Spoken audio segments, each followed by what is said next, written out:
Salut à tous!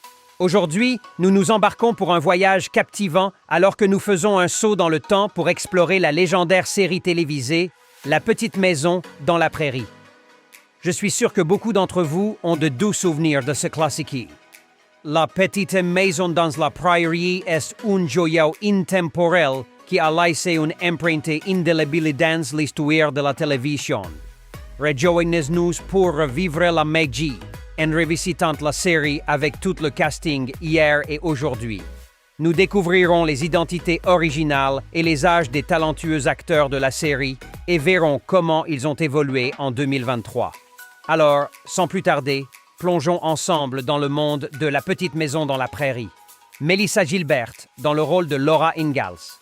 Melissa Gilbert, une jeune actrice qui a commencé son parcours à Hollywood à la fin des années 1960, se distingue comme l'une des figures durables de l'industrie.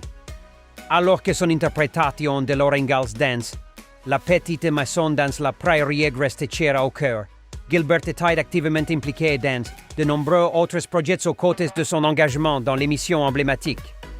Ses débuts de carrière ont englobé des rôles variés, notamment des apparitions dans des productions telles que Le Journal d'Anne Frank et Miracle en Alabama. Après son passage dans La Petite Maison dans la Prairie, la carrière de Melissa Gilbert a continué à prospérer.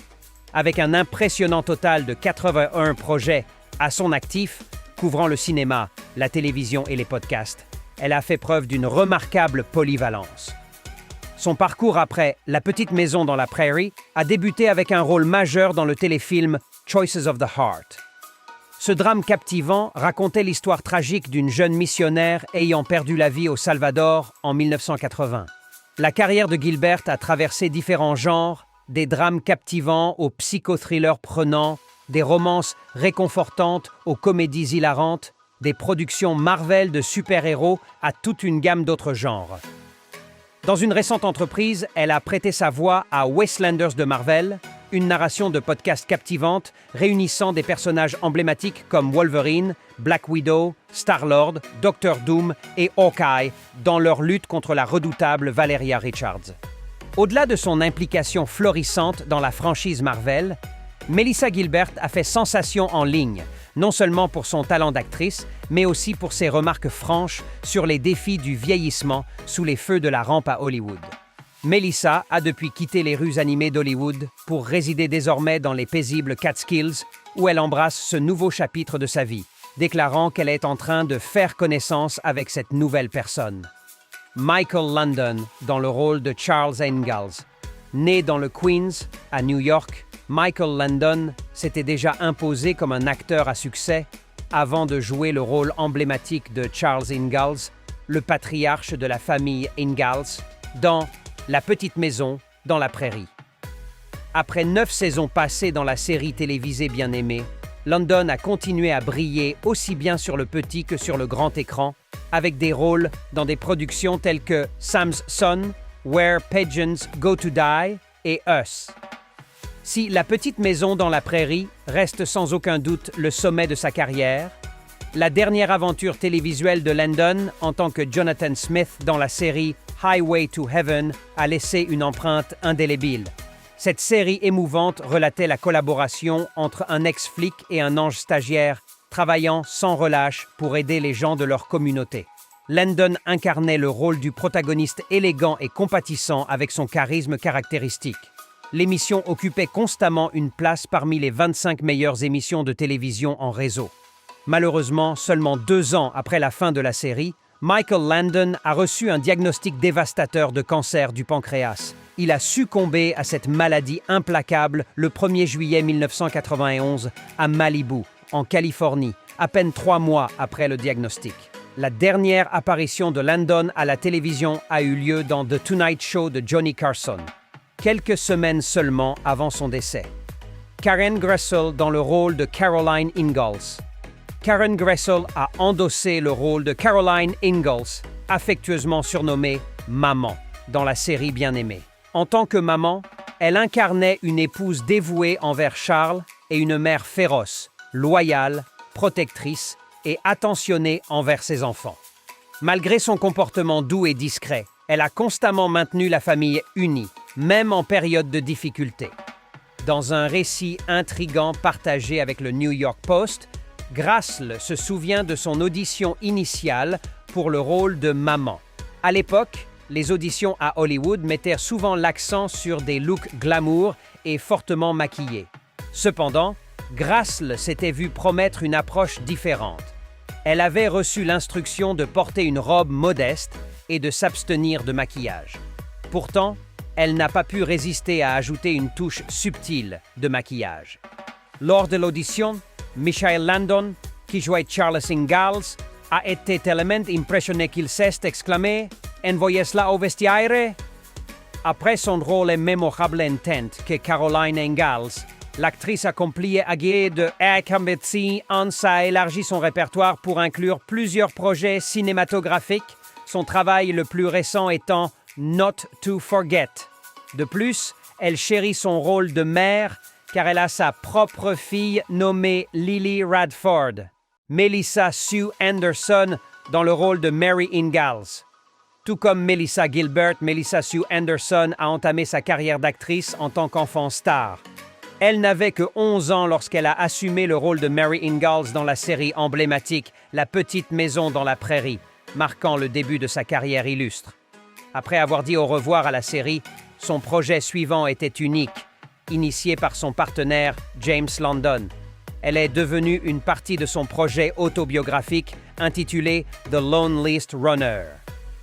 En plus de ses exploits à l'écran, Anderson s'est plongé dans le monde de la littérature en écrivant son autobiographie intitulée The Way I See It, A Look Back at My Life on Little House.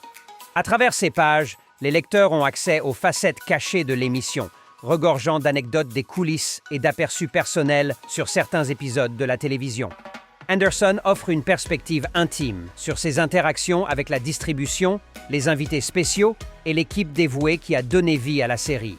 Aujourd'hui, Melissa Sue Anderson mène une existence relativement paisible à Montréal, au Canada, ayant déplacé son attention loin de l'agitation du monde du cinéma pour privilégier l'éducation de sa famille. Tout en affirmant sa retraite d'Hollywood, elle fait occasionnellement une apparition dans l'industrie cinématographique, acceptant des rôles modestes dans des productions notables telles que Veronica Mars, où elle incarne la mère de Stosh, ainsi que dans The Equalizer, Apocalypse et The Coney Zone, un film de comédie de braquage captivant réalisé par James Oakley, Lindsay Greenbush et Sidney Greenbush dans le rôle de Carrie Ingalls. Le personnage de Carrie Ingalls, le plus jeune membre de la famille Ingalls, était un cas unique car il était interprété par deux individus, les jumelles Lindsay et Sidney Greenbush. Cette double performance est officiellement créditée sous leur nom combiné Lindsay Sidney Greenbush. Tout au long de la série, le rôle de Carrie était celui du bébé perpétuel de la famille, un personnage dont l'innocence juvénile et l'imagination vivante brillaient dans diverses escapades espiègles. Après la conclusion de la série, les sœurs Greenbush ont opté pour un chemin plus calme, s'éloignant de l'éclat et du glamour de l'industrie du divertissement. Elles se sont aventurées dans de brèves prestations d'actrices, mais ont largement embrassé la retraite, préférant rester à l'abri des projecteurs. Lindsay a épousé Frank Dornan, un vétérinaire, et ils ont eu deux enfants ensemble. Ce choix de se concentrer sur la famille et moins sur l'industrie du divertissement lui a permis de vivre une vie relativement privée. Sidney a épousé William Rocky Foster, un technicien hollywoodien, avec qui elle a fondé une famille. Tout comme sa sœur, elle a opté pour une vie plus tranquille, loin de l'industrie du divertissement. Alison Arngrim dans le rôle de Nellie Olson. Alison Arngrim, connue pour son interprétation de la célèbre petite peste Nellie Olson dans La Petite Maison dans la Prairie, a pris un tournant intéressant dans sa carrière après son passage à Walnut Grove. Elle s'est aventurée dans le stand-up, un changement radical par rapport à la personnalité de son personnage, et a été reconnue pour ses talents comiques lorsqu'elle a remporté un Young Artist Award en 2002.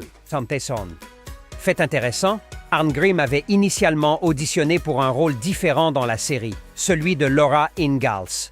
Cependant, elle a candidement exprimé qu'elle pensait que les directeurs de casting avaient fait le bon choix en lui attribuant le rôle de Nellie. En ses propres mots, elle a déjà plaisanté en disant « Je suis tellement contente de ne pas avoir eu le fardeau de jouer une personne gentille pendant toutes ces années. Je pense que cela aurait été épuisant. » Le voyage post, la petite maison d'Arngrim, l'a conduite dans le monde de la comédie, où elle a prospéré et continué à divertir le public à sa manière unique. Beberenda Lea et Wendy Lou Turnbull dans le rôle de Grace Ingalls. Beberenda Lea et Wendy Lou Turnbull, les plus jeunes interprètes de La petite maison dans la prairie, ont partagé le rôle de bébé Grace alors qu'elles n'avaient que 6 mois. Ces jumelles, comme leurs camarades de distribution Sydney et Lindsay Greenbush, ont assumé un personnage unique. Lors d'une interview, l'une des jumelles a révélé que les directeurs de casting étaient attentifs à leurs cheveux blonds et à leurs yeux bleus. Alors que les filles ont essentiellement grandi sur le plateau de l'émission, leur carrière d'actrice a pris un second plan après la conclusion de La Petite Maison. À mesure qu'elles approchèrent de l'âge scolaire, leur famille a reconnu les aspects potentiellement nocifs de l'acting pour enfants, surtout par rapport à leur expérience positive dans La Petite Maison. Elles ont décidé de quitter l'industrie du divertissement, ont commencé l'école comme des enfants ordinaires et n'ont jamais regardé en arrière. Aujourd'hui, Beberenda Lea est devenue professeure d'histoire, mariée et mère de 2 enfants. Wendy Lou, également mariée avec 2 enfants, a emprunté un chemin différent et, en 2009, a écrit ses mémoires intitulées A Prairie Devotional, inspired by the beloved TV series. La même année, Wendy est revenue sous les feux de la rampe, même si les circonstances étaient difficiles. Elle a reçu un diagnostic de tumeur au cerveau après des années de maux de tête, de vertige, de confusion mentale et de perte de mémoire. Sa réaction au diagnostic était un soulagement, car elle voulait simplement des réponses. Elle a partagé « Je voulais juste une réponse. Quand j'ai découvert qu'il y avait une tumeur au cerveau et qu'elle était opérable, j'étais tellement soulagée. » Heureusement, la tumeur a été retirée avec succès en 2020 et les sœurs continuent de savourer leur vie tranquille. Richard Bull dans le rôle de Nels Olson. Richard Bull était déjà un acteur bien connu dans l'industrie de la télévision avant d'assumer le rôle de Nels Olson dans la série emblématique La Petite Maison dans la Prairie. Il avait déjà été reconnu pour son interprétation du docteur dans Le Voyage au fond des mers. Fait intéressant, le chemin de Bull avait croisé celui de Michael London sur le plateau de Bonanza, où il avait joué un éleveur impliqué dans une féroce guerre des terres. Bien que nous ne puissions pas confirmer de manière définitive si cette rencontre a influencé la sélection de Bull dans La Petite Maison, il est intéressant de noter l'influence créative significative de London sur la production de l'émission. Après son passage dans La Petite Maison, Bull a continué à apparaître dans des projets tels que Witness Protection et Boss. Cependant, en 2014, il est décédé de pneumonie quelques mois seulement avant son 90e anniversaire. Son interprétation de Nels Olson, un personnage connu pour son bon sens et son sens de l'équité, a laissé une impression durable sur les téléspectateurs, les faisant se sentir mieux quand ils suivaient l'émission Bien-Aimée. La contribution de Richard Bull à l'émission et au monde du divertissement restera à jamais dans les mémoires. Catherine McGregor dans le rôle de Harriet Olson. Harriet Olson, connue pour son rôle de la reine des commérages de la ville, mère de Nellie et femme de Nels, était initialement destinée à être un personnage occasionnel dans La Petite Maison dans la Prairie. Cependant, son interprétation, caractérisée par un mélange d'humour et de méchanceté, a été si chaleureusement accueillie par le public qu'elle est finalement devenue un personnage régulier de la série. Néanmoins, lorsque La Petite Maison s'est achevée, sa carrière d'actrice à l'écran a également pris fin. Après sa période sous les projecteurs, Harriet Olson, dont le vrai nom était Catherine McGregor, a emprunté un chemin différent. Elle s'est plongée dans le théâtre et a même consacré son temps à l'enseignement du théâtre pour enfants. Malheureusement, Catherine McGregor est décédée en 2018 à l'âge de 93 ans, laissant derrière elle un héritage de performances mémorables de son temps dans l'émission Bien-Aimée. Jonathan Gilbert dans le rôle de Willie Olson. Le frère de Melissa Gilbert dans la vraie vie, Jonathan, a incarné le personnage espiègle de Willie Olson dans La petite maison dans la prairie. Jonathan a consacré son talent à ce rôle tout au long des 9 saisons de l'émission et a même continué dans 2 des 3 séries télévisées spéciales basées sur l'émission Bien-aimé. Cependant, son parcours dans le monde de l'acting a pris un tournant après cette période. Il a poursuivi des études supérieures et a obtenu un MBA en finance. Cette réussite académique a marqué un changement significatif dans sa trajectoire professionnelle. Après ses études, Jonathan s'est lancé dans une carrière dans le monde de la finance. Il travaille actuellement comme courtier en bourse dans le dynamique centre financier de New York. Dans ce rôle, il gère probablement des investissements, aide les clients à naviguer dans les complexités des marchés financiers et offre des conseils financiers précieux. Bien que Jonathan Gilbert ait quitté le monde de l'acting, son parcours dans la finance démontre sa capacité à s'adapter et à exceller dans une gamme diversifiée de professions. Son travail dans la finance lui permet de contribuer au bien-être financier des individus et des organisations. Jason Bateman dans le rôle de James Cooper Ingalls. Contrairement aux autres membres de la famille Ingalls, les fils adoptifs James a eu une période relativement courte dans l'émission, apparaissant pendant seulement 2 saisons et totalisant 21 épisodes. Cependant, Jason Bateman était déterminé à laisser sa marque dans l'industrie du divertissement. Après son passage dans la série, il s'est lancé dans un voyage couronné de succès en assumant des rôles dans diverses émissions de télévision. Il a notamment acquis une reconnaissance généralisée pour son interprétation récompensée de Michael Bluth dans la série comique à succès Arrested Development. De plus, Bateman s'est aventuré dans le monde du cinéma, accumulant une impressionnante filmographie comprenant près de 40 films tels que Zootopia, Juno, In the Air et Comment tuer son boss. Actuellement, Jason Bateman participe à un projet de podcast aux côtés de Will Arnett et Sean Hayes, intitulé Smartless. Ce podcast captivant s'apprête à entreprendre une tournée en direct limitée en 2022, offrant une expérience passionnante et interactive à leur public. La tournée débutera au prestigieux Massey Hall de Toronto le 2 février, avec des arrêts dans des villes comme Boston, Brooklyn, Chicago, Madison, pour se conclure à l'éminente Orpheum Theatre de Los Angeles le 12 février. De plus, cette tournée sera accompagnée d'une docusérie produite par Discovery Plus, offrant aux fans un aperçu complet des coulisses et des aventures du trio de Smartless. Melissa Francis dans le rôle de Cassandra Cooper. Melissa Francis est une personne accomplie qui a commencé sa carrière en tant qu'actrice enfant et a depuis diversifié ses talents dans divers domaines. Elle a incarné le personnage de Cassandra Cooper Ingalls, membre adoptif de la famille Ingalls, dans la célèbre série La petite maison dans la prairie. Après son passage dans l'émission, Melissa Francis a poursuivi sa carrière dans l'industrie du divertissement, à la fois devant et derrière la caméra. Elle est apparue dans diverses émissions de télévision et de films, élargissant ainsi son répertoire d'actrice.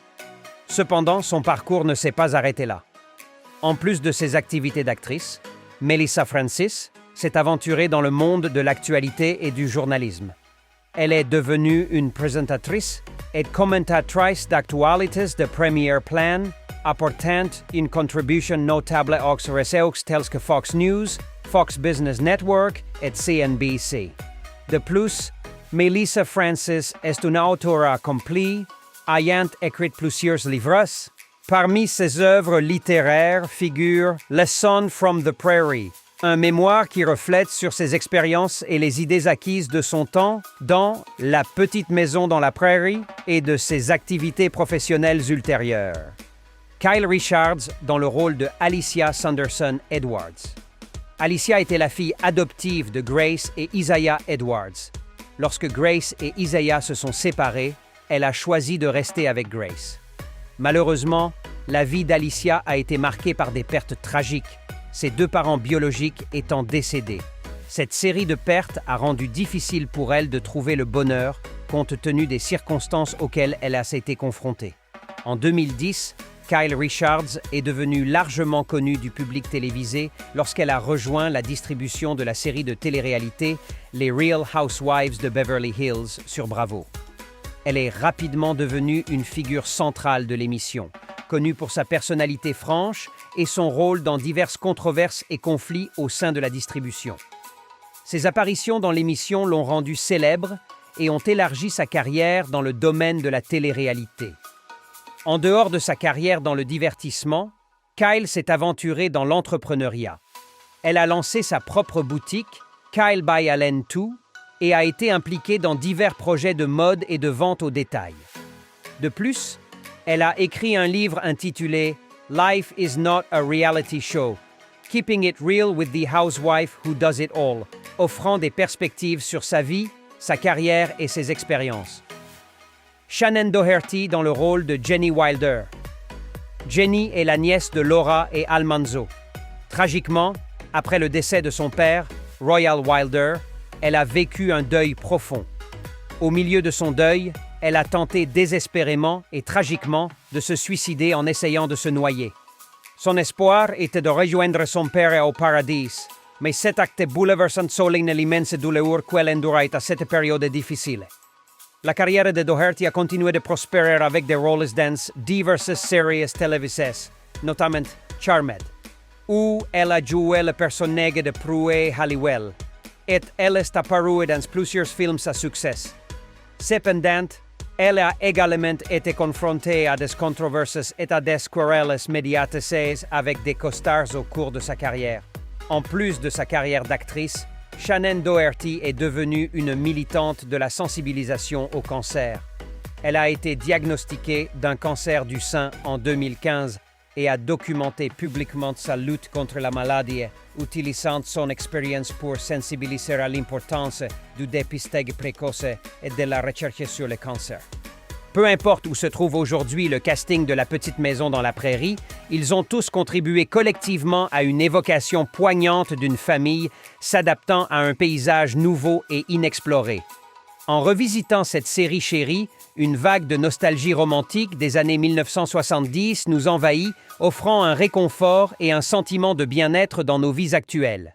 L'attrait durable de La Petite Maison dans la Prairie réside dans sa capacité à transporter les téléspectateurs dans un temps plus simple, où les valeurs de la famille, de la résilience et de la communauté sont au premier plan.